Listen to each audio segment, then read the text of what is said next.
भाऊ प्रदेशाध्यक्षपदी आपली नियुक्ती झाली, काय प्रतिक्रिया पहिली?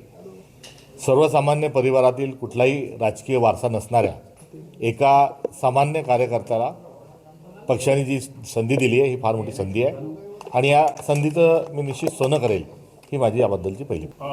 आपल्याला संकटाच्या काळात आपल्यावर जबाबदारी आली, कशी पेलणार?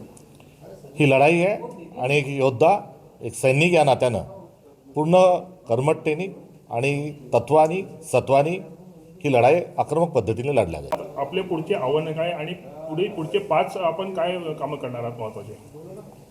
मनुवादी विचारसरणी ही पुरोगामी महाराष्ट्राला न शोभणारी आहे आणि एकंदर पुरोगामी महाराष्ट्राला अशोभनीय ज्या गोष्टी सुरू आहेत याविरुद्ध लढा पुकारणं हाही प्राधान्य राहील. जो पुरोगामी महाराष्ट्र म्हणत असताना संतांचा, विचारवंतांचा फार मोठा वारसा आपल्याला लाभलेला आहे आणि याच महाराष्ट्रात आज जातीच्या नावावर, धर्माच्या नावावर जो नंगानाच चालला आहे हा थांबवण्याची आवश्यकता आहे. आज कोणत्या जातीचा हे बघून जर लोक किराणा घ्यायला जात असतील, कोणत्या जातीचा हे बघून जर वारकरी संप्रदायामध्ये कुठे कीर्तनाला महाराज जर बोलवल्या जात असतील तर ही बाब अत्यंत अशोभनीय आहे.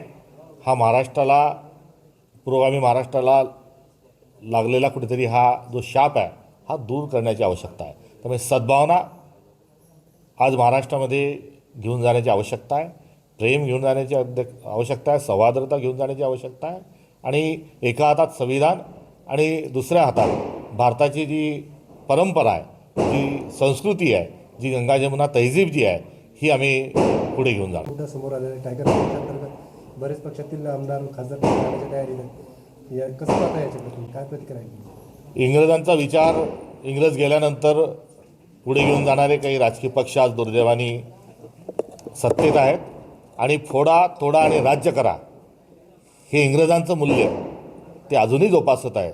त्यामुळे हे तोडाफोडीचं राजकारण करणं, खरेदी करणं, हा घोडेबाजार जो आहे हा दुर्दैवाने हा उभ्या महाराष्ट्रात आणि भारतात सुरू आहे आणि हा निंदनीय आहे, हा निषेधार्ह आहे. भारताची लोकशाही to the people, by the people आणि फॉर द पीपल चालली पाहिजे. मात्र आता दुर्दैवाने to the MLA, by the MLA, for the MLA आणि तेही सत्ताधारी हे जे मूल्य स्वीकारलं गेलेलं आहे याचंच ते एक द्योतक प्रतीक आहे. आपले पुढचे आव्हान काय आणि पुढचे 5 आपण काय कामं करणार आहात महत्त्वाचे? मनुवादी विचारसरणी ही पुरोगामी महाराष्ट्राला न शोभणारी आहे आणि एकंदर पुरोगामी महाराष्ट्राला अशोभनीय ज्या गोष्टी सुरू आहेत याविरुद्ध लढा पुकारणं हाही प्राधान्य राहील. जो पुरोगामी महाराष्ट्र म्हणत असताना संतांचा, विचारवंतांचा फार मोठा वारसा आपल्याला लाभलेला आहे आणि याच महाराष्ट्रात आज जातीच्या नावावर, धर्माच्या नावावर जो नंगानाच चालला आहे हा थांबवण्याची आवश्यकता आहे. आज कोणत्या जातीचा हे बघून जर लोक किराणा घ्यायला जात असतील, कोणत्या जातीचा हे बघून जर वारकरी संप्रदायामध्ये कुठे कीर्तनाला महाराज जर बोलवल्या जात असतील तर ही बाब अत्यंत अशोभनीय आहे.